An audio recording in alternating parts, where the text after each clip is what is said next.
Welcome to the 63rd broadcast of the T-ROH show. This is your host, Keith. I've got John on the line. Good morning, folks. This is John. And once again, a lot to cover, so we'll get started. Last time, I think we stuck with Georgetown University and got a couple of things to cover here. So what we're going to do is make an announcement. You can go to the AmericanNationalUnion.com. We've got a new software there that sends emails out. So it's going to be it's a much better software to use, and a lot of people have already joined it. So if you want to go there and talk to a bunch of people like mine, that'd be great. So AmericanNationalUnion.com. Go there. There's a bunch of spaces that have been created, like the hospital and the bank and all that. So have fun with that. We're just glad that the emails work. The other software just did not work, and a lot of people would forget to go back. So it's now growing, and people do appreciate it. And they're asking all kinds of questions. And if you want any questions answered about naturalization, you can go to generalpostoffice.net/naturalization and sign up over there, and you can get some a bunch of answers. All right. Now, here's the connections that we found. The direct connections were difficult until you start looking at this whole thing from a different situation.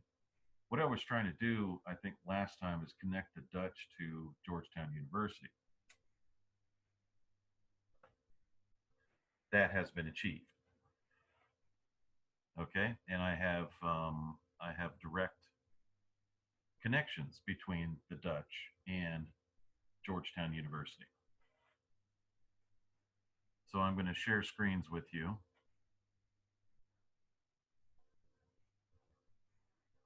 And here it is. Dutchman elected leader of Jesuits right there in the New York Times. Can't get any better than that. Has elected a Dutch specialist in Middle East, the Reverend Peter Hans Kolvenbach, to head the order. And keep in mind, folks, that the Jesuits are a militia. They're the Pope's militia, which means that Georgetown University, if you look into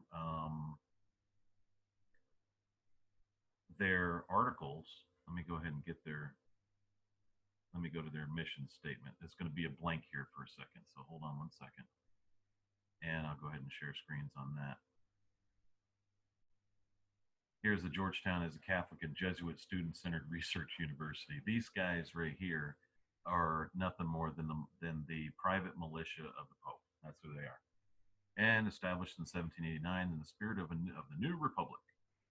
University, and of course, who established the 1789? The Masons. They were in private meeting. If you go back into the T-ROHs, we've proven that beyond a shadow of a doubt. And we proved that the so-called representatives that were under the Articles of Confederation weren't even in office at the time. Okay, and they were all Masons. So get over the whole republic thing, guys. It just never worked. So they do in their university mission statement talk about Jesuit tradition of the glory of God and the well-being of humankind. Okay, and so they are a private militia. That means that there's a private militia right in Washington, D.C. that runs Georgetown University, and there's also another one in New York. It escapes me at the moment. I think it's Rexford or something university. They're well-known Jesuit universities. And that is a little private army, guys. That's a problem that you have within the country. And they're extremely, what you call, influential.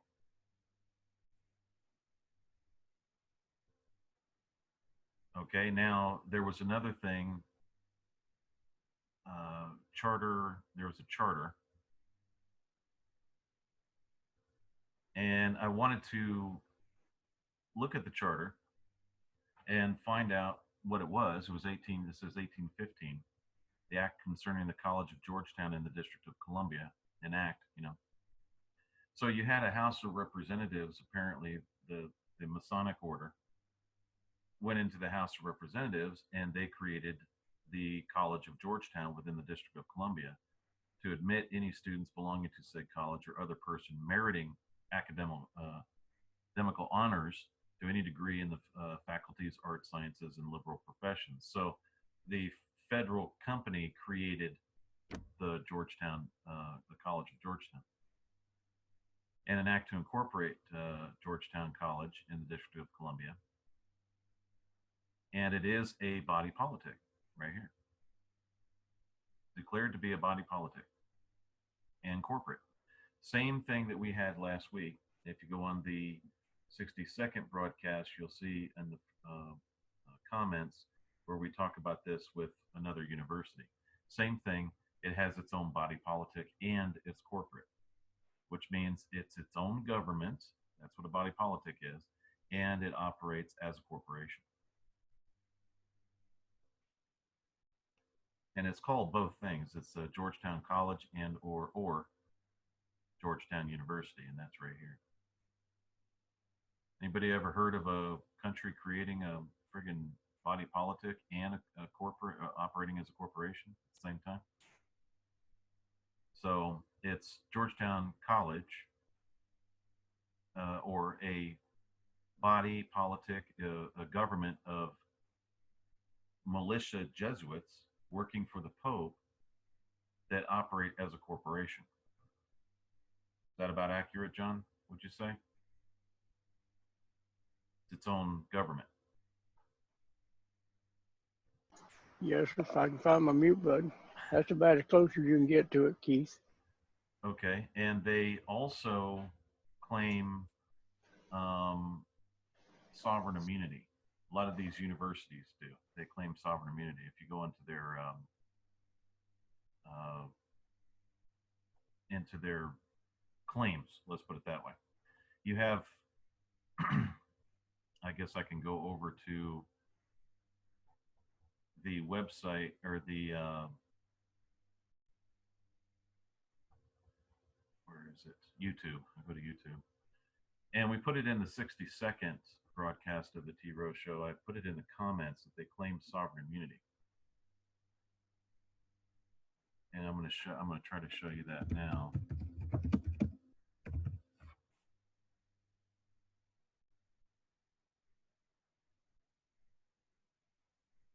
And there was a user named Jester that wrote some things, and I wasn't.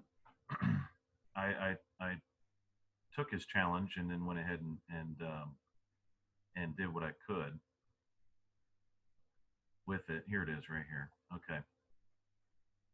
And sorry I didn't have that up for you guys. You had to sit here and waste time listening to me jibber jabber while I'm looking it up.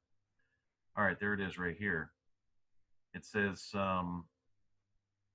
here's the Tennessee Charter. This is the university's body politic and corporate and shall have perpetual existence in common seal. It can sue and be sued in its corporate name, but not in its body politic name. That means it's a government. Okay? And may be sued in a court of law, equity in this state, elsewhere, however, blah, blah, blah, blah. Now, they are claiming sovereign immunity under 11th Amendment, thereby claiming to have sovereign immunity as a body politic and corporate from federal lawsuits, even though the Constitution of the United States is not in play at this time. It says, however, most people miss the body politic aspect of Article 2, and a body politic means all the people of a particular country under a particular government. That's what that means. And a body politic is all the people of a nation when they are considered as a complete political group. So the people regarded as a body politic under an organized government. So under the Charter of the University of Tennessee, it claims eminent domain, just like any other sovereign city. And universities shall have power to condemn and appropriate such lands, property rights, privileges, and easements of others as the judgment of its board of trustees and executive committee may be necessary and proper for the purpose of providing buildings and other facilities. And it also has It says university does operate as a sovereign entity, body politic within the state and District of Columbia, derived from its municipal charter. So the original state of Tennessee does not come into play under the aforementioned agreements. The state of Tennessee, that's in the lowercase s right here, is in play under the District of Columbia municipal charter. Is foreign to the United States. University of Tennessee is foreign to the United States in the sense of the word university means a society in its definition of body politic. It does have the same attributes as the sovereign city state. So that's some more of the information we were going to put out on this program, this particular, the 63rd broadcast of the T-ROH show. Now, here's another thing that was quite interesting. It says Georgetown law goes international. So in this fall, Georgetown Law Center will expand overseas as it begins a partnership with 9 other top law schools from around the world to create a center for transnational legal studies in London. Says the other participating institutions are Free University of Berlin, University of Freiburg in Switzerland, and the Hebrew University of Jerusalem. And that's connected to the, right here, these guys, that's the Sovereign Order of the Holy Sepulchre, I think, the Knights of the Holy Sepulchre. I think it's the Knights. It says the King College London, the University of Melbourne, the National University of Singapore, and University of Torino and the University of Toronto. So they go international. Well, all of a sudden, Obama writes 3 executive orders talking about make strides toward following the Geneva Conventions on the issue of treatment of detainees under U.S. custody. And he starts coming into embracing international law right at this point. Now, if there were an actual government, the United States was, why now all of a sudden in 2009, when this particular thing was done in 2008, 2/28/2008, then all of a sudden Obama comes out January 22nd, 2009, and starts writing executive orders talking about Geneva Conventions and all this other stuff. My gut feeling says that Georgetown law wanted U.S. military protection for this particular organization, Center for Transnational Legal Studies in London. That's what I figured that they were doing. So why would he all of a sudden, if okay, all countries are a subject of international law. They're subject to the law of nations. They all are, if they're a national government or a country. But to sit there and say, this was in the Amsterdam Law Forum, by the way, Amsterdam, Netherlands. If this is the case, why all of a sudden in 2009 they're going to start talking about international law and dealing with international justice and all that kind of stuff? So I don't believe in coincidences. Okay, and this is way too close. This is like a year. Then there was some information that was interesting that I found was Hillary Clinton present human rights awards at Georgetown University. And Secretary Clinton will speak at Georgetown University on Monday, February 15th, 11 a.m., blah, blah, blah. Importance of leadership, women's leadership in advancing human rights, justice, and peace. So, yes, Hillary is going to advance human rights, justice, and peace. I think the same thing. I'm just not going to say it. All right. Hillary Rodham Clinton Awards ceremony hosted by Georgetown University's Institute for Women, Peace, and Security. And I believe this was this year. I could not get the date on this at all. But I think this was just a little while ago.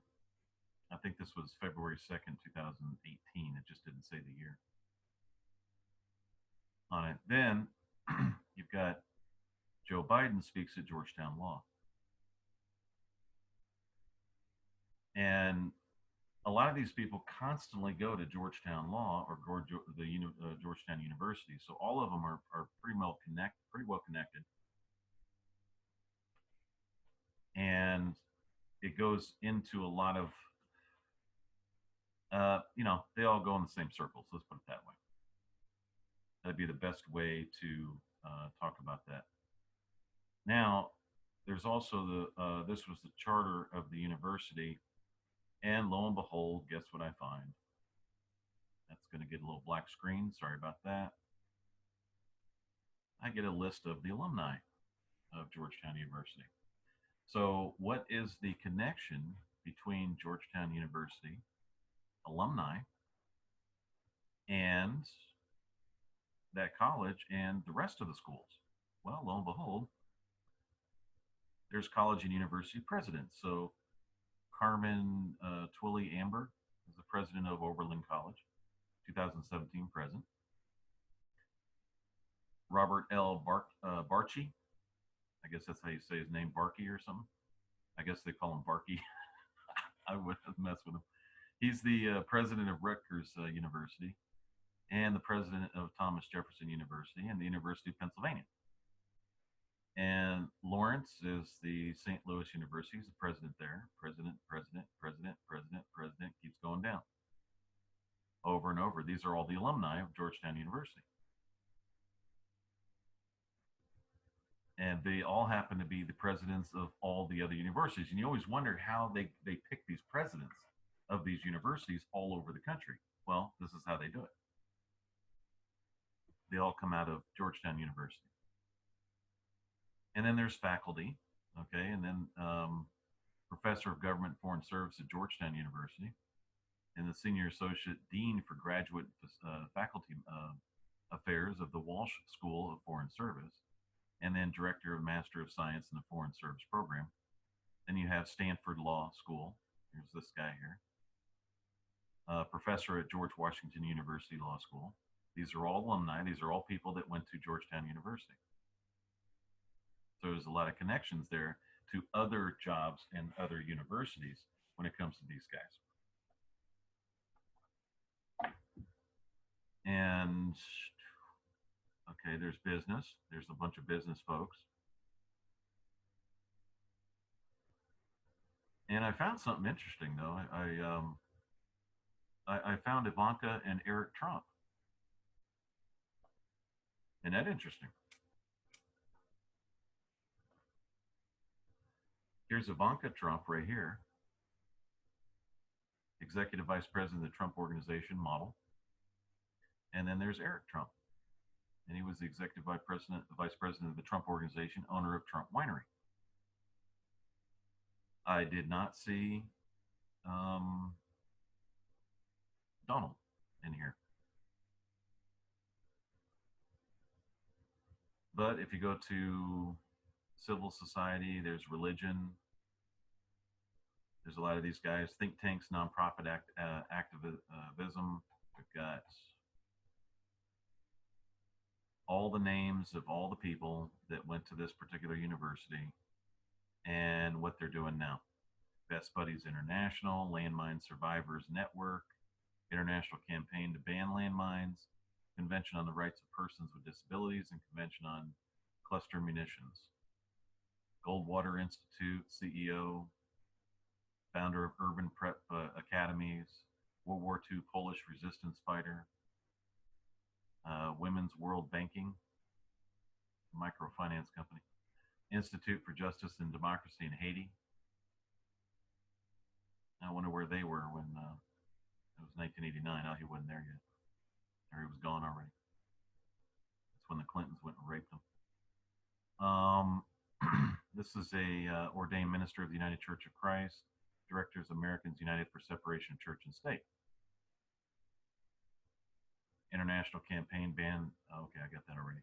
Founder of Project Hope, humanitarian, William B. Walsh, government and politics, head of states. This is the King of Jordan, President of Panama, President of the Philippines, President of European Commission, President of Costa Rica, Bill Clinton, right here. President of El Salvador, King of Spain. Whoever knew that there was a King of Spain, or actually there is a King of Spain. People don't even know that. We were actually connected to those guys at one time. I think we still are. The Prime Minister of Lebanon, President of the United States, Lyndon B. Johnson. president of Columbia. See, this is how you become president, folks. You go to the Georgetown University and you get in with the Jesuits, the private militia. And what does that do? That connects the Pope to freaking everything. Governors of the United States and territories of the United States. Okay. Governor of South Carolina. This was in 1889. Goes back to 1889, 1963, 1937, 1949. Let's get to some. Here's Governor of Commonwealth of Puerto Rico. So now you know where the IRS stuff comes in, right here. 1972, 1918, goes 1822. This is going back for a long way. And then the executive branch officials, all the way back to 1851, 1984, 1975, 1996, 1957. And this is how these are all Jesuit trained folks, every one of them.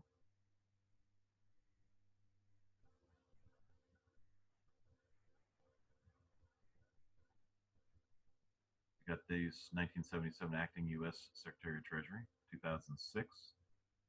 That's Robert M. Kimmett. He went to there in 1977. United States Ambassador to Germany, Deputy Secretary of the Treasury, Undersecretary of State for Political Affairs, President of the Overseas Private Investment Corporation. This is when they went, and then what they do now. Is Assistant Secretary of State for International Organization Affairs, Vice President of Foreign Defense Policy and Studies at Heritage Foundation. This was in 2002 to 15. And this guy is Deputy National Security Advisor, 2015 present, Deputy Director of the Central Intelligence Agency. Hello, right there. See? That's how you get in, man. Oops, sorry about that.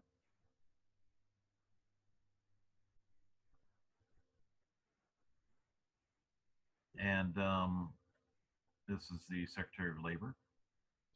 Who knew that Jesuit-run college, basically a private militia college, basically puts everybody in office?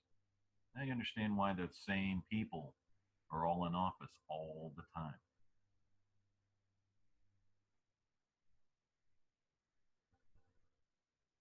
That's similar to the fact that might near all attorneys out there are Rhodes Scholars. Yeah. The university set up by old Cecil Rhodes, the communist of the world. Yeah, and I think aren't the Jesuits very well-known communists? Yes, sir, they are. I believe they are, yeah. And here's some more. This is the 2001-2006, the Special Envoy to Sudan, U.S. Agency for International Development, Chairman of the Massachusetts Turnpike Authority, Chairman of the Massachusetts Republican Party, Member of the Massachusetts House of Representatives, 1987. Here's a Federal Communications Commission, Assistant Secretary of State for Legislative Affairs. There's another one. All these people, this is how they get in. Commissioner of Internal Revenue. Right there. Undersecretary of the Interior, Governor of the Federal Reserve. Now, that's who knew that Governor of the Federal Reserve is a part of the Jesuit order there. Solicitor General of New York, 2007. So all these people are here. Chairman of the Federal Communications Commission. So we know the governor of the Federal Reserve, that's the connection from the Jesuit Georgetown University to the Federal Reserve. So all these people claiming that the Pope is the head of the Federal Reserve might have something. Just might. Then you got White House staff, includes members of the Executive Office of the President. Okay, White House Director of International and Intergovernmental Affairs, Mayor of Louisville, Kentucky, Jerry Abramson. This guy was in office forever. That guy just could not leave. Who knew he went there? He had a law degree from where? Georgetown University alumni. Chief of Staff, Vice President Dick Cheney. Who knew, right? Chief of Staff 2. Press secretary to Joe Biden, White House chief strategist and senior counselor of the president. 2017, that was Steve Bannon. So the people that were claiming that he was a Jesuit are pretty much right. They're good to go. Advisor to President Richard Nixon, Gerald Ford, and Ronald Reagan. Pat Buchanan, White House Communications Director. I remember that guy. Haven't seen him in a while. I don't know if he's dead or not. White House counsel to President Richard Nixon during the Watergate affair, John Dean. Then you have assistant to the president and deputy national security advisor for Iraq and Afghanistan. White House counsel to President Clinton is Beth Nolan. Press secretary to President Clinton, right there. White House communications. Pretty close, aren't they? All of them there. Oh, here's Catherine right here, White House counsel to President Obama, and White House counsel to President Bill Clinton right here, Jack Quinn. Then they have ambassadors right there. These are all graduates of Georgetown University, folks. United States ambassador to Albania, ambassador to Brazil, United States ambassador to Uruguay. And you telling me that these guys aren't connected, huh? Lebanon, Paraguay, Liberia, Portugal, Sudan, South Sudan, Mongolia. United States permanent representative to NATO. That's a scary thought. And ambassador to Israel, Syria, Mongolia, Denmark, Poland. Keeps going. Kenya, Pakistan, Chile, Turkey. Missing and exploited children, ambassador to Ukraine. So you have the Pope's private militia training all these people that are running all these offices all over the world. And you're telling me even if they did not get into the Jesuit order, if they weren't inducted in, which I believe most of them, if not all of them, are inducted into that. I believe all the males are. The women they don't allow in. That means that they would have some sort of allegiance to Georgetown University, and that would allow for a private militia of the Pope to influence them and basically everything they do. So you got a Vatican City running the whole freaking thing. So United States ambassador to Mexico. This guy was even a U.S. House of Representative. I guess they had to groom him. Honduras, Mongolia. I mean, come on, folks. Think about it. United States ambassador to the Organization of American States. A lot of people don't even know who OAS is. Portugal, Romania, goes on and on. And you see this little mark right here? This keeps going down. I've got all that right there. Oh, hey, I guess people would like to see the military, wouldn't they? Commander of International Security Assistance Force, U.S. Central Command, 2010, 2004 to 2007. Who knew that you had a private militia running your the whole thing, the whole company for the Pope over there? By the way, he's the beneficiary, folks. He gets all the tax money. Chairman of Joint Chiefs of Staff. Judge Advocate General of the United States Army, 1991 and 1993. Here's the National Security Advisor to President Obama, 2009 to 10. Supreme Allied Commander of Europe, 2006 and 2003. And in today's world, these are high. Vice Admiral William D. Sullivan, U.S. Military Representative to NATO. Commander of the United States Army. Okay, so look at that right there. All of them Jesuit trained. That's what they produce. And it keeps going. Here's the judge, U.S. Court of Appeals. Judges. Judge, director, judge, chief, judge, U.S. Court, U.S. Court. Associate Justice, U.S. Supreme Court. Judge, Court of Appeals, Fourth Circuit. District of Columbia, goes on and on. And there's different dates on them. I realize that. I'm not saying that they're all here now, but you know, that's pretty. That includes members of the United States Senate. Oh, let's go to the Senate. Let's see what they're doing. Yes, sir. And I believe, Keith, that under the right of discovery, back when 1492, when they came over here, the government got 40%, and whoever run the government got 40% of the values of the country, and the Vatican got 60%. Well, that's what they claim. That's what I say. They have claimed they have rights to, but now didn't they just say that they didn't have the right of discovery 2 years ago? That's correct. They did, but they're still drawing their 60% at the Vatican. And they actually said that the right of discovery was illegal. Or did they at that time? I don't think they gave up their 60%. I think they claimed the 40% of the governments at that time. They could, yeah. Well, here's the Lieutenant Governor of Hawaii, 2002. And these are all Jesuit trained folks. You got a problem, folks. I'm showing you right here. The T-ROH show has a reputation of showing you facts. It's all sitting right in front of you, and you're reading it, and you're looking at it. And yes, I'm moving it along because there is a lot more here. United States Senator from New Mexico, Senator from Alaska, North Dakota. All these people were either laws or whatever it was, law degrees. Then there's the House of Representatives. When you're voting, folks, this is who you're voting for.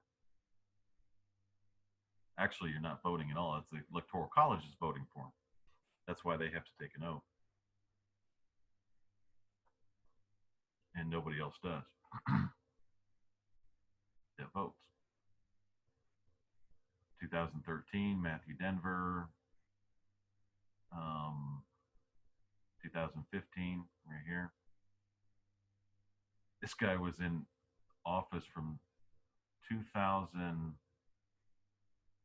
I keep hitting it. Sorry. I keep hitting a link here. That's why you keep seeing that. Dean of the United States House of Representatives, 1995 to 2015. United States Representative from Michigan, 1965 to 2015. That dude, 65. That dude was in 50 years.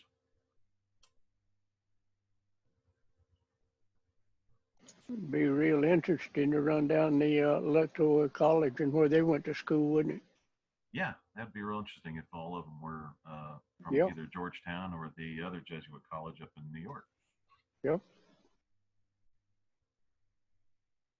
So, folks, your so-called, I'm going to put it as so-called or purported government under the Constitution of the United States has been run by a private militia under the edicts of a foreign monarch for years. And they have trained everybody that was a representative in office, all 1911 to 13, 2017 to present, Stephanie Murphy. She was a class of 2004. I mean, come on. The whole thing is run by the Jesuits. It's run by its private militia. And who would knew? Who knew this stuff or even looked into it? A lot of people looked into it from a conspiracy point of view, but this is a factual point of view. I'm looking and you're showing the list right here. Here's more. There's all kinds of people that were all part of this thing. Now you understand why you can't just run for office. Now you get it. You have to be connected, and the way to get connected is through these people. So it's all. That's why I say when Trump said the system is rigged against you, it is. This is it right here. Who knew that the First Lady, Jacqueline Kennedy Onassis, was the Georgetown, the Georgetown University graduate, and she graduated. I don't know what SCC or SCE is. I'll have to go. I think it's sciences, but I'll have to go back and look at the legend for this. But the First Lady of the United States, who knew that she was a part of that?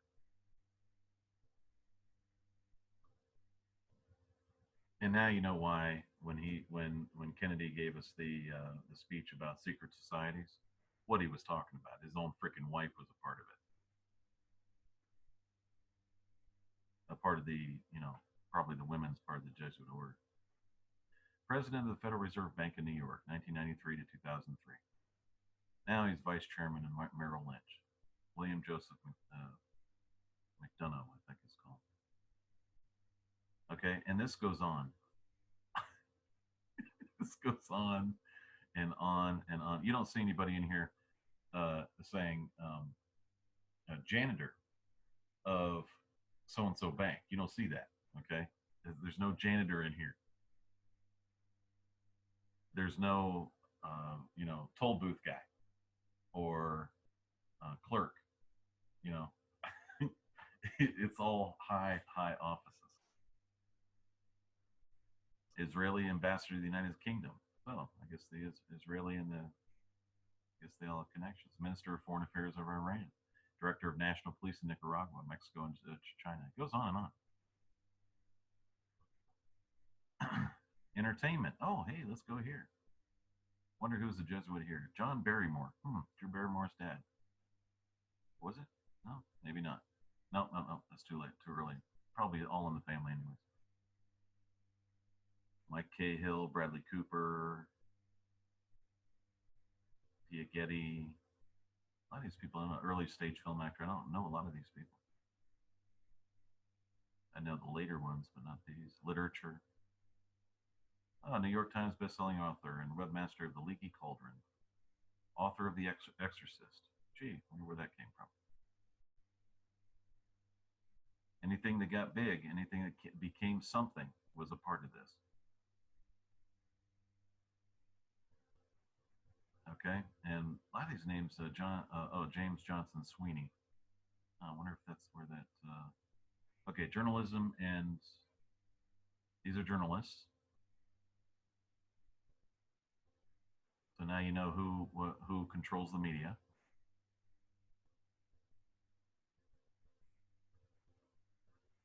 Science and technology broadcast journalist for CNN. Gee, Miles O'Brien. That's a freaking New York Times columnist. Yeah, these are all surprises, huh? Same network, same people. Here's law.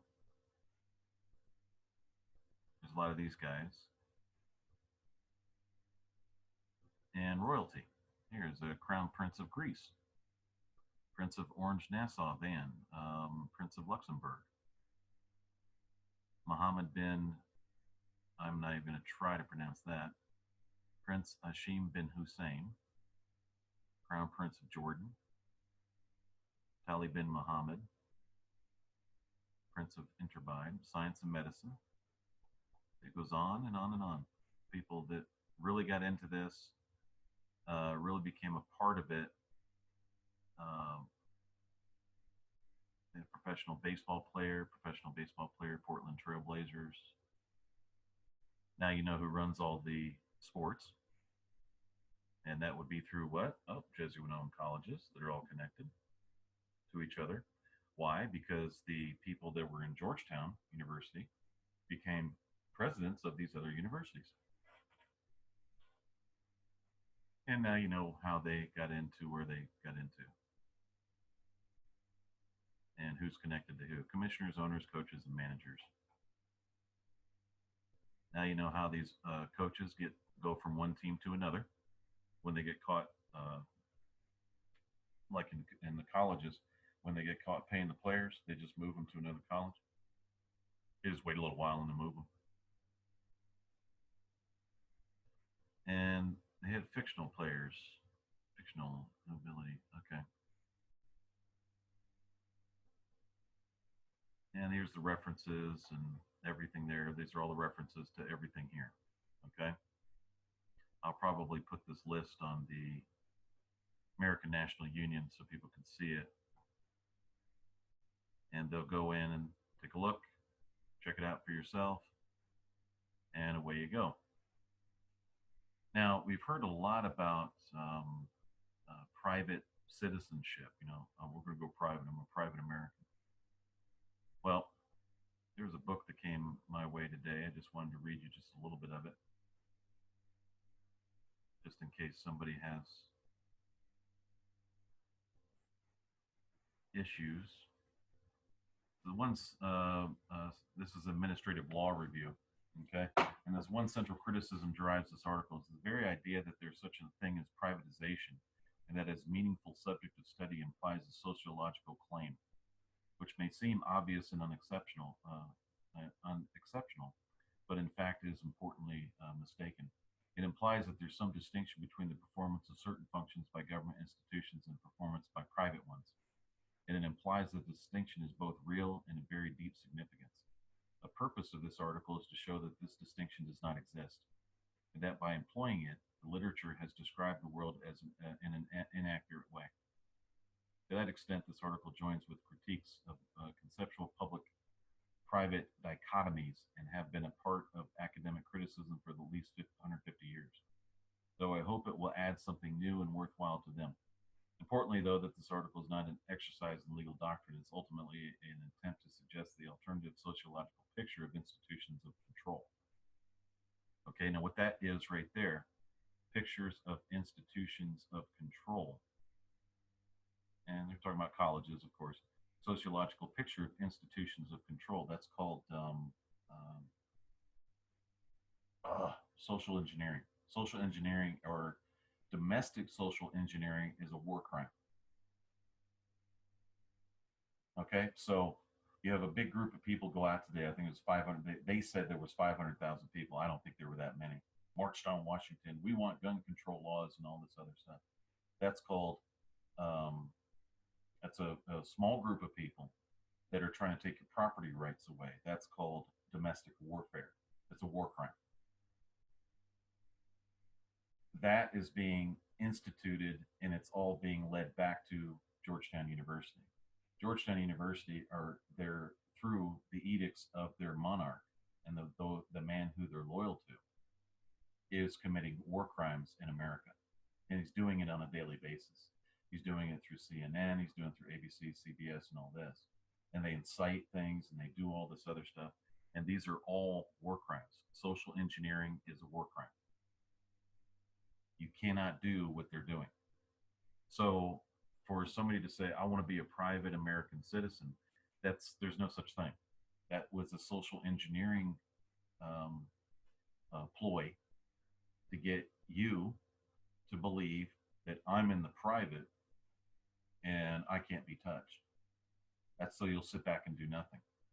Anytime we've ever dealt with the military, now that we know that they're a part of Georgetown University, is delay, delay, delay. So they'll delay things constantly. They try to delay us. They only got us for about 6 months total over the 7 years.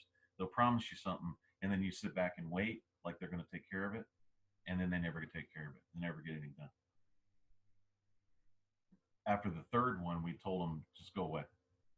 We know what you're going to do. You're going to try to delay us. You're going to try to stop us in doing what we're doing. And we're just not going to hear it anymore. And they stopped. They stopped bringing or sending people over.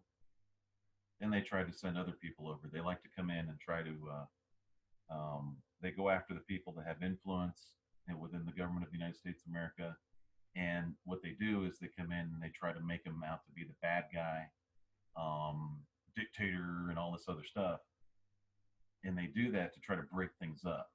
And that's just that's called social engineering, and it's a war crime. To not allow a national currency. See, a lot of people don't understand. It's actually against the law to not claim a nationality. That's literally against the law to do that. To not claim a nationality. We've asked plenty of officers and things like that. Have you guys ever done any? You claim to be a U.S. citizen. Have you ever claimed to be a national or a nationality? No. And we get the no. And then, have you ever taken an oath or affirmation to the United States at all? Well, no. Well, then it's a crime. You can't do that. That's a criminal act. You have to do that between, you're usually a resident for 3 years, according to the Northwest Ordinance. You're a resident for 3 years between 18 and 21. When you become 21, then you claim your nationality. That's what you're supposed to be doing, and it's literally a crime not to. So, got one last thing here for you. I know we've gone a lot of different directions. Actually, no, I don't have one last thing. I have a couple of last things. And here is a list of 10 facts, which I thought were interesting. I thought I would share with everybody. It was beware the false prophets who come to you in sheep's clothing, but inwardly they are ravenous wolves. We came in like lambs and will rule like wolves. This is Francesco Borgia, the third Jesuit superior general. The Society of Jesus, more commonly referred to as the Jesuits, are the armed militia of the Roman Catholic Church. They are sanctioned in 1540 by Pope Paul III. And this is for people who don't know who they are. I'm just reading that. With one mandate to defeat Protestantism and regain worldwide papal rule. He achieved this to achieve this monumental task. They employed ever-adapting methods of pseudo-education, social programs, infiltration, and all wickedness that could possibly be conceived. Needless to say, they are achieving great success in their mission, which is climaxing in the present Pope Francis, the eighth and last Pope of the Revelation 17, who held some of the highest positions in Argentina, including Provincial Superior in the Society of Jesus and Archbishop of Buenos Aires. He was made a cardinal. He was made a cardinal by Pope John Paul II. Here's an interesting fact. It did not take long for the 18th century Catholic nations to get tired of the meddling of the Jesuits in their national affairs. They were so infuriated against the Jesuits, they demanded the Roman Catholic Church abolish them once and for all. Sufficient political pressure was brought to bear on Pope Clement the 13th. However, he passed away before he could do anything about it. The task of abolishing the Society of Jesus then fell on his successor, the 14th, Clement the 14th. Clement the 14th signed a decree abolishing the Jesuit order, he said. I have signed my death warrant. Within 9 months, he was dead. Many contemporaries considered his death a case of poisoning and suspected the Jesuits were responsible. Well, duh. Obviously, the Jesuits were expelled from many nations, even Catholic nations, because of their education. Were not expelled. I'm sorry, from many nations, even Catholic nations, because of their educational and charity work. They were expelled for engaging in carrying out subversive political plots against humanity in advance of their own cause. That's what's going on today. This is what the guns are about. It's easier to take over the country if you don't have a gun. Go look at Europe right now. They're in trouble, big time trouble. They're getting attacked on a daily basis. That's what's going to happen here if you give up your freaking guns. Between 1555 and 1931, the Society of Jesus was expelled from at least 83 countries, cities, and states and cities for engaging in political intrigue and subversive plots against the welfare of the state. According to the records of the Jesuit priest of repute, Thomas Campbell, practically every instance of expulsion was for the political intrigue, political infiltration, political subversion, and inciting to political insurrection. The Jesuits are known in their deception, spying, infiltration, assassination, and revolution. They worked deep in political field and plotted through politics throughout the world countries. It says when the Jesuits were expelled from a country, they simply changed strategies and returned to the country they were expelled from under a new disguise. The following sums up their operational strategy. We came in like lambs and will rule like wolves, and we shall be expelled like dogs and return like eagles. Yeah, there's your eagle. Now you know what your eagle came from. All right. The SS organization had been constituted according to the principles of the Jesuit order. Walter Schellenberg, former chief of Nazi counterespionage, made his statement. The SS organization has been constituted by Himmler, leading member of the Nazi Party, according to the principles of the Jesuit order. The regulations and spiritual exercises prescribed by Ignatius of Loyola were a model of Himmler tried to copy exactly. Himmler's title of Supreme Chief of the SS was to be equivalent of the Jesuits' general, and the whole structure was a close imitation of the Catholic Church's hierarchical order. Above all, I've learned from the Jesuits, so did Lenin too. For as I recall, the world has never known anything quite so splendid as a hierarchical structure of the Catholic Church. There are quite a few things I simply appropriated from the Jesuits from the use of the party. And he learned much from the Jesuit order and all that. And the secret history of the Jesuits, page 136. Here they all are. It says over the last 400 years, in establishing a largest worldwide network of schools and universities. There you go. It's right there. These prominent schools and universities that produce many well-known alumni.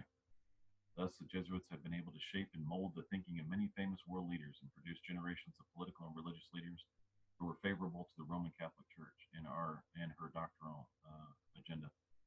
Renowned British preacher Charles Haddon Spurgeon once warned about the church's ministries who are graduating from these universities that they keep back a portion of the gospel, have studied in the devil's new Jesuitical college. Agents of Jesuits have been responsible for assassinating many heads of state over the centuries. Assassinated by Jesuits. They said that they had, when they attempt to suppress the influence and meddling of Jesuits in their national affairs, heads of states are known to have been assassinated by Jesuits. We mentioned, for example, William of Orange, King Henry III, and Henry IV of France, Tsars Alexander I and Alexander II of Russia, President Abraham Lincoln and John F. Kennedy, and the Mexican President Benito Pablo Juarez.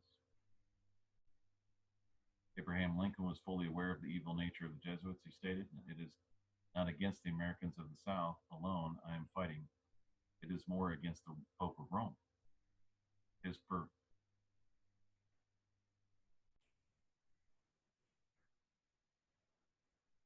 Okay, it said, I am fighting more against the Pope of Rome. It says, the Jesuits and their blind and bloodthirsty slaves that we have to defend ourselves. These are things.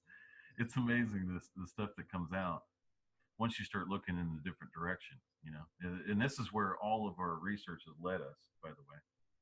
He was another victim of an appalling Jesuit wickedness. Once he outwardly distanced himself from the papal agenda and stood for more liberal ideals and human rights, he was considered by their standards a traitor to the Vatican and a tyrant worthy of death. So, if that's the case, then your president is a subject of Pope, a foreign monarch. There you go, folks. Which makes you guys what? Subjects. Yep. Subjects, Dutchman. Mm-hmm.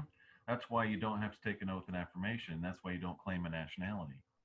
It's because you're a subject of a foreign monarch. That's correct. You take an oath and affirmation to the United States of America, you're no longer a Dutchman. That's right. You're no longer Subject. subject. He Yep. calls him a Dutchman, but yeah. No longer subject to the Catholic Church. Yep. Here's a fact number 6. Control the powerful secret societies and are shaping the New World Order. That's right. That's absolutely correct. Club of Rome, CFR, Council on Foreign Relations, international bankers, mafia, the whole thing. They were talking about the mafia. The mafia are mostly Roman Catholic. That's why they run we call it Vegas and New York and all that stuff. And a lot of them run the ports. Yes, most people think the mafia come from Italy, but they don't. 90% of them are Sicilians, come from Sicily. A lot of people don't know there's a difference in that. It says at the personal invitation of Pope Francis, this was Father General Nicholas, Superior General of Society of Jesus. That's your Dutchman there. At the personal invitation of the Pope Francis, I went to Santa Marta House. He was at the entrance and received me as the usual Jesuit embrace. It says we had a few pictures taken at his request, and my apologies for not keeping the protocol, insisted that I treat him like any other Jesuit at the 2 TU level. So I did not have to worry about addressing him as Your Holiness or your Holy Father. I offered him all our Jesuit resources because in his new position, he is going to need counsel, thinking persons, etc. He showed gratitude for this, and at the invitation to visit us for the lunch at the Curia, he said he would oblige. There was a full commonality of feeling on several issues that we discussed, and I remained at the conviction that we were working very well together for the service of the church. Responsible for fomenting the two world wars and escalating the Vietnam War after President Kennedy's assassination. That makes sense. Whoops, there they are. Oops, uh-oh. They're not doing the High Hitler, are they? No, couldn't be doing that. Great humiliation in the hand of Napoleon. Thus, right after the defeat of Napoleon in 1814, Pope Pius the VII was freed from imprisonment and was returned to Rome. The need to restore the Jesuit militia became an urgent matter. Rome did not want to be deprived again of the services of the Jesuits, no matter how burdensome this service was to the Church of Rome and its allies. And they took over the office of Inquisition shortly after this. It was sanctioned and was led to the martyrdom of millions of saints. Yeah, man, they're just a peaceful religion. The Jesuits succeeded in their destructive agenda through dominating the confessor field wherever they want. And this is where you tell everybody their secrets. This is how they get. So a lot of people go in there and say, yeah, I screwed this guy or screwed this girl or whatever. I did this and I did that. Well, don't you think that goes into a database? They think the CIA knows what's going on in a country. Hello. And I found a lot of connections between them and the CIA.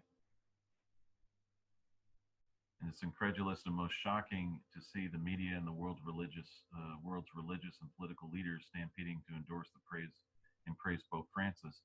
We have no words to describe this unprecedented worldwide epidemic of memory loss towards Rome and her Jesuits. It's true.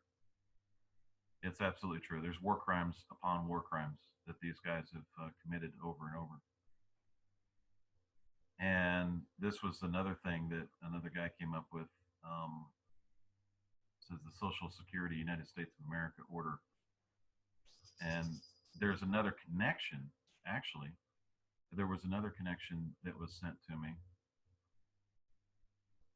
in dealing with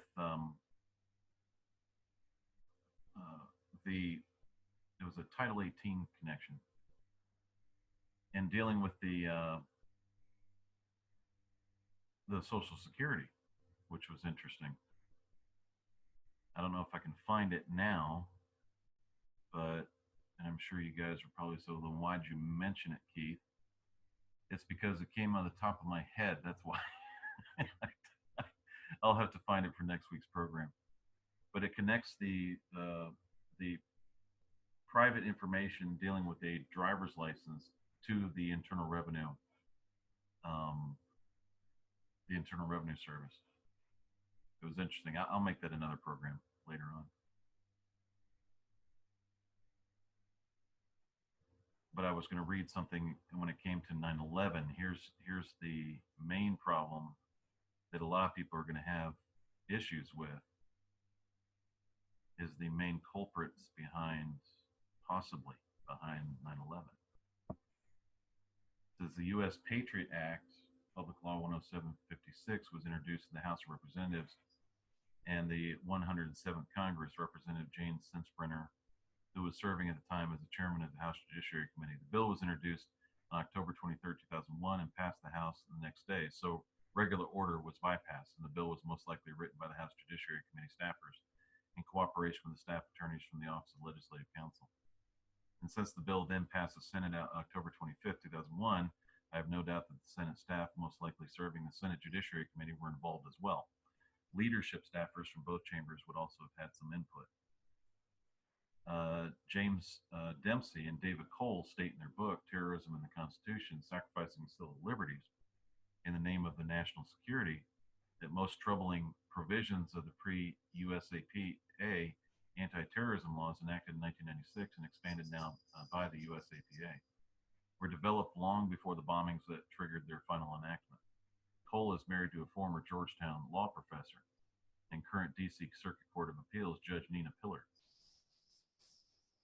Dempsey is a former assistant counsel to the House Judiciary Committee on Civil and Constitutional Rights and deputy director at the Center for Democracy and Technology.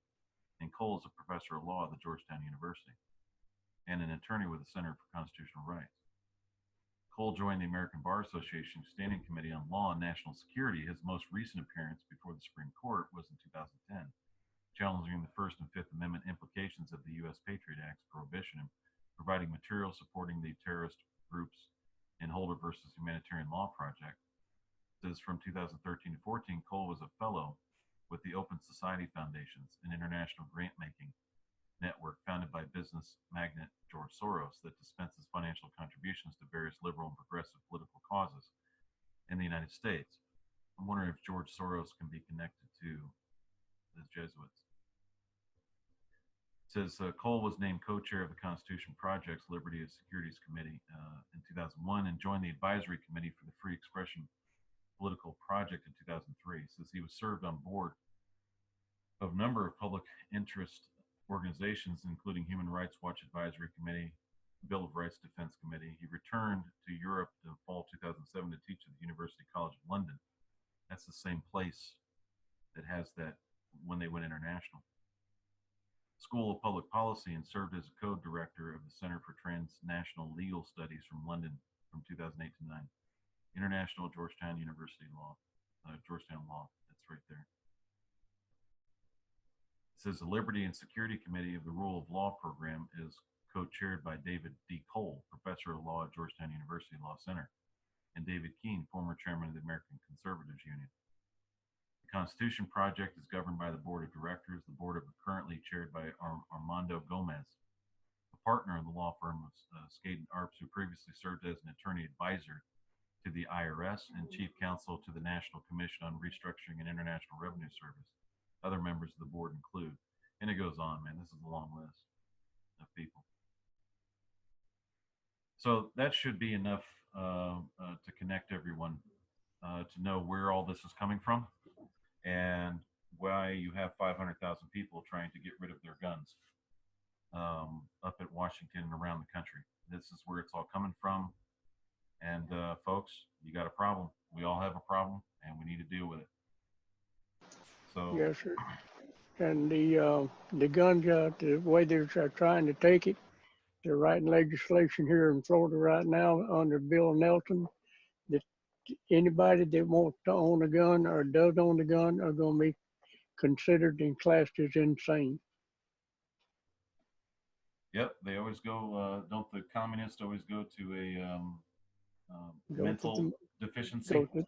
Go to the mental capacity. That's correct. And that's under Bill Nelson right here in Florida. Okay, so there it is. They're after them, and people are just going to have to make a decision on whether they want to go through this and go through another Holocaust, or which is planned, and that's why you have the FEMA camps, and those have been proven to exist, and the coffins have been proven to exist. So, you either want to go that way, or you want freedom. It's the way it works. It's also been proven that they brought 50,000 guillotines out of France over here into Meridian, Mississippi, and scattered them all over the United States. We're not trying to scare you. It's just the facts, folks. Just the facts.